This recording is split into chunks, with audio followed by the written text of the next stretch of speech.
Look, the Israelis right now are scared to death.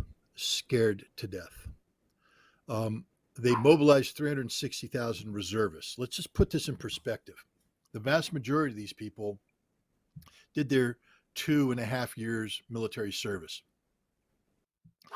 The Israeli army is not very good. They have some units that are very capable, some of their special forces units, some of their specialized units.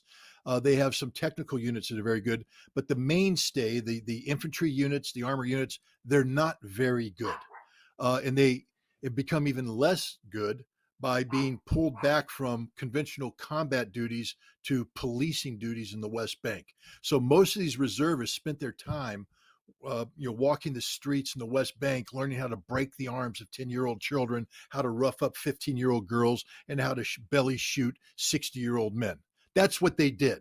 Brutal occupation. It was horribly demoralizing for the many of these people. They didn't like doing this. And when they left the military, they didn't have a high regard for the military. So now they're back.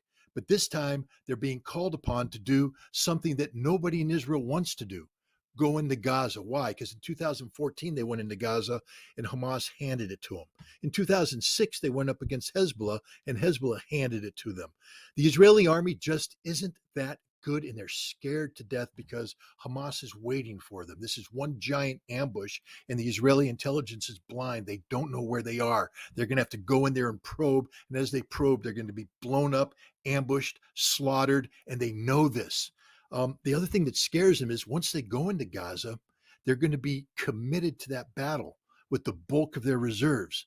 And if at that time Hezbollah decides to open up a northern front, Israel's got nothing left. And even if they had something left, they can't beat Hezbollah.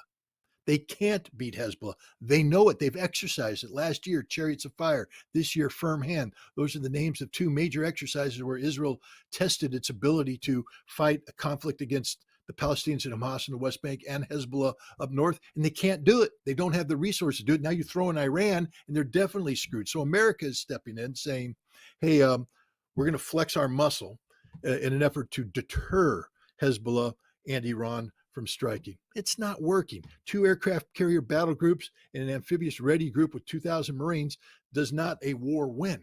And we don't have anything behind. And so I think what's going to happen is that Biden is going to try and talk some common sense into Netanyahu and let him know the hard reality that, yeah, we flexed our muscles here, but if Hezbollah comes across the border, we'll bomb them, but we can't stop them.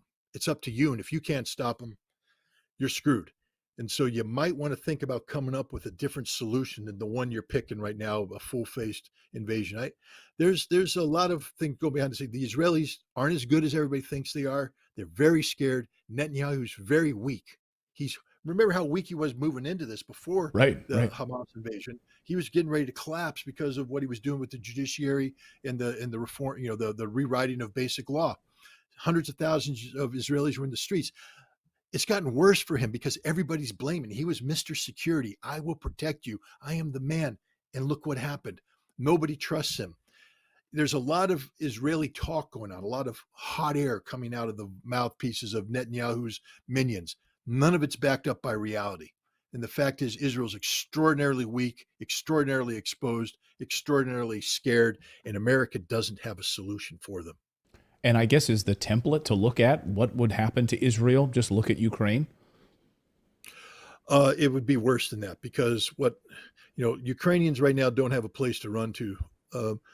Millions of Israelis have dual citizenship, and they'll just leave Israel. I mean, that's the death of Israel. Every Israeli I've talked to said, we can't. This happened in 1991 when the Iraqi Scuds came in. One of the big things they were saying is it's not so much the damage, physical damage that the Iraqi Scuds are doing, it's the emotional and psychological damage it's doing to Israelis. If we can't get the European Jews and the American Jews to want to come here and stay here, it's over for the Israeli experiment. And if Hezbollah can come in and threaten northern Israel, if Hamas can continue to threaten, it's over. People will flee. Millions of people will leave and they will never come back. And that's it for Israel. So I think right now, Israel's in a very difficult situation where the Israeli experiment has been shown to be a failure. And now the question is, how do you get out of this? They're going to have to come up with a solution for Palestine. one that's acceptable to the Palestinians. And Israel no longer has the superior position where they get to dictate outcomes. They're actually going to have to negotiate. And this is where the United States could be of great benefit. But we can't, because we continually shoot ourselves in the foot by opening our mouths and threatening war with people when we can't beat them.